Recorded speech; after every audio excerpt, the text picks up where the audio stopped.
Hello my beauties. Today we are like Dorothy after the house landed and walking from a black and white world into a beautiful world of color.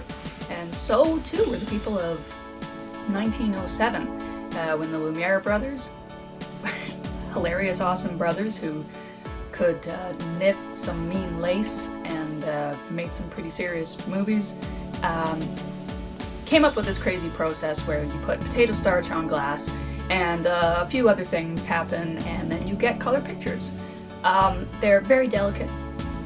They fade very quickly. They're super sensitive to light. You never see them in museums because they're too sensitive. They'll fade right out. And so when you have one that has good vivid color, you gotta just keep it in the dark, which is the saddest thing ever. So it's very, very exciting. What you're gonna see they're very dreamy looking. And the reason for that is the process has very large pixels, for lack of a better word, pixels of potato starch that are dyed red, blue, and green. So they're going to be interesting. I can't wait to see them through the VR. You're going to be seeing them a moment after I see them for the first time through VR, and I just think it's going to be fantastic. So let's go. We've got 4 to look at. We're going to take our time on these ones. So here we're going to open up with an absolutely bang-on shot. And I think that this is going to look particularly stunning because it lines up really nicely and there isn't much of a gap in between the two sides. Clearly it's a canoe on a lake. The frustrating thing with these autochromes is there's so little information to give you any idea of when. Obviously some things will give you an idea of when, but you don't get labels like you do on virtually everything else.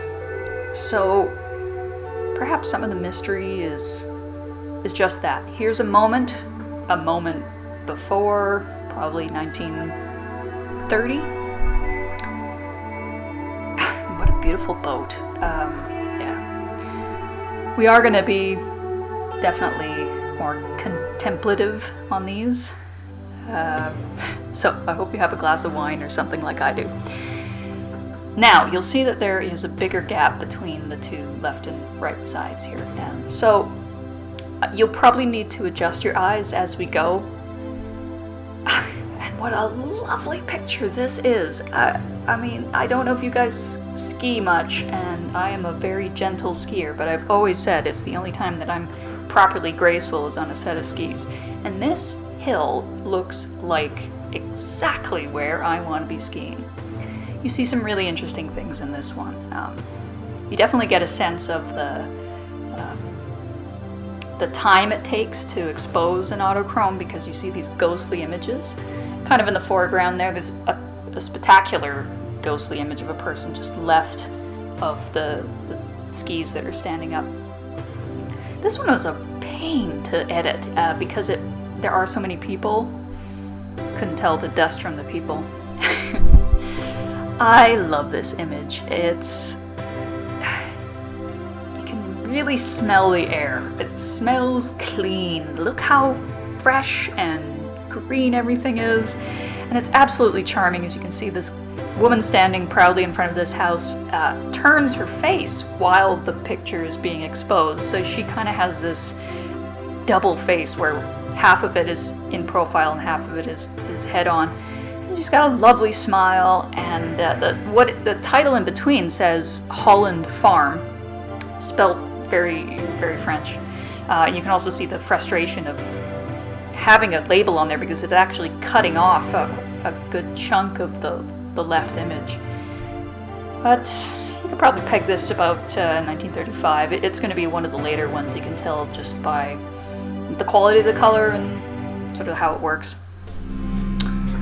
This is Strasbourg Place, and there is so much going on in this picture that it is hard not to just say, pause it here, stare at it. There is some fantastic little details. The colors in magnification or under magnification are really actually pretty stunning. There's a little, I don't know what it is, a little shop, a little garage, some kind of newsstand thing you can see on the left side there.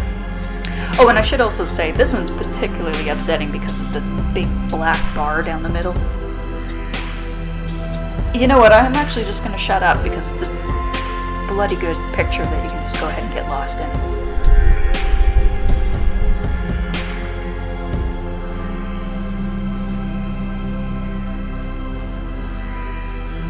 Oh, and the guys sitting at the bottom, there's two guys sitting there, just the smears of people. I know, I can't shut up.